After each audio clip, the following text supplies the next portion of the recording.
ಪ್ರತಿ ಟನ್ ಕಬ್ಬಿಗೆ 3,300 ರೂಪಾಯಿ ಘೋಷಣೆ ಮಾಡಿರುವ ಸರ್ಕಾರದ ನಿರ್ಧಾರವನ್ನು ಸ್ವಾಗತಿಸಿ ಶನಿವಾರ ಎಪಿಎಂಸಿ ಆವರಣದಲ್ಲಿ ರೈತರು ಮತ್ತು ವರ್ತಕರು ಸಿಹಿ ಹಂಚಿ ಸಂಭ್ರಮಿಸಿದರು.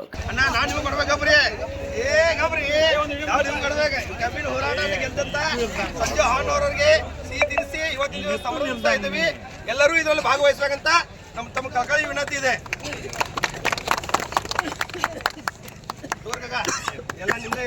ಕಳೆದ 9 ದಿನಗಳಿಂದ ಸರ್ಕಾರ ನಿರಂತರವಾಗಿ ಹೋರಾಟ ಮಾಡಿದ ರೈತರ ಒತ್ತಡಕ್ಕೆ ಮಣಿದು ಕಬ್ಬಿಗೆ ಬೆಂಬಲ ಬೆಲೆ ಘೋಷಣೆ ಮಾಡಿದ್ದು ರೈತರ ಹೋರಾಟಕ್ಕೆ ಸಿಕ್ಕ ಜಯ ಎಂದು ಸಂತಸಪಟ್ಟರು. ಈ ಸಂದರ್ಭದಲ್ಲಿ ಮಾತನಾಡಿದ ಎಪಿಎಂಸಿ ವರ್ತಕ ಸತೀಶ್ ಪಾಟೀಲ್, ರೈತರ ನಿರಂತರ ಹೋರಾಟಕ್ಕೆ ಸರ್ಕಾರ ಮಣಿದು ಕಬ್ಬಿಗೆ ಬೆಂಬಲ ಬೆಲೆ ಘೋಷಣೆ ಮಾಡಿದ್ದು ಸಂತಸ ತಂದಿದೆ ಎಂದರು.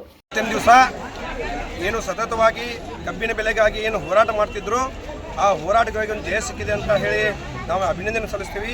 ಈ ಹೋರಾಟದಲ್ಲಿ ನಮ್ಮ ರಾಜ್ಯ ಸರ್ಕಾರ, ನಮ್ಮ ಜಿಲ್ಲಾ ಉಸ್ತುವಾರಿ ಸತೀಶ್ ಜಾರಕಿಹೊಳಿ ಅವರು, ನಮ್ಮ ಎಪಿಎಂಸಿ ಮಿನಿಸ್ಟರ್ ಶಿವಾನಂದ ಪಾಟೀಲ್ ಅವರು ಹಾಗೂ ರಾಜ್ಯದ ಇತರೆ ಎಲ್ಲ ನಮ್ಮ ಕಾರ್ಖಾನೆ ಮಾಲೀಕರು ಹಾಗೂ ಎಲ್ಲ ನಮ್ಮ ಶಾಸಕರು ಏನು ನಮ್ಮ ರೈತರಿಗೋಸ್ಕರ ನಾವು ಏನು 3,300 ರೂಪಾಯಿ ಘೋಷಣೆ ಮಾಡಿದ್ದಾರೆ, ಅವರೆಲ್ಲರಿಗೂ ನಾವು ಅಭಿನಂದನೆ ಸಲ್ಲಿಸ್ತೀವಿ. ಇದು ನಮ್ಮ ರೈತರ ಹೋರಾಟ ಗೆಲುವಿನ ಒಂದು ಗೆಲುವು ಹಾಗೂ ನಮ್ಮ ರಾಜ್ಯದ ಸರ್ಕಾರದ ಒಂದು ಗೆಲುವು ಅಂತ ಹೇಳಿ ಹೇಳಕ್ಕೆ ಇಷ್ಟಪಡ್ತೀನಿ. ಸತತ 9 ದಿನಗಳ ಕಾಲ ಮೂಡಲಗಿ ತಾಲೂಕಿನ ಗುಲ್ಲಾಪುರ ಕ್ರಾಸದಲ್ಲಿ ಅಹೋರಾತ್ರಿಯನ್ನು ಕಬ್ಬಿನ ಬೆಲೆ ನಿಗದಿಗೋಸ್ಕರ ಹೋರಾಟ ಹಮ್ಮಿಕೊಂಡಿದ್ದೇವೆ.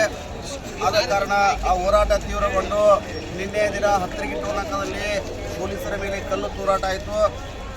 ಎಲ್ಲ ಬಹಳಷ್ಟು ಹೋರಾಟ ತೀವ್ರಗೊಂಡು ಇವತ್ತು ವಿಜಯಪುರ ಜಿಲ್ಲೆ ಇರ್ಬೋದು, ಬೆಳಗಾವಿ ಜಿಲ್ಲೆ ಇರ್ಬೋದು, ಅದೇ ರೀತಿ ಬೆಳಗಾವಿ ಜಿಲ್ಲೆ ಇರ್ಬೋದು, ಎಲ್ಲ ಕಡೆ ಹೋರಾಟ ತೀವ್ರಗೊಂಡಾಗ ಈ ಹೋರಾಟಕ್ಕೆ ಕಾಂಗ್ರೆಸ್ ಸರ್ಕಾರ ಮಣಿದು ಕಾಂಗ್ರೆಸ್ ಸರ್ಕಾರ 50 ರೂಪಾಯಿ ಮತ್ತು ಕಾರ್ಖಾನೆಯವರು 250 ರೂಪಾಯಿ ಘೋಷಣೆ ಮಾಡಿದ್ದಾರೆ.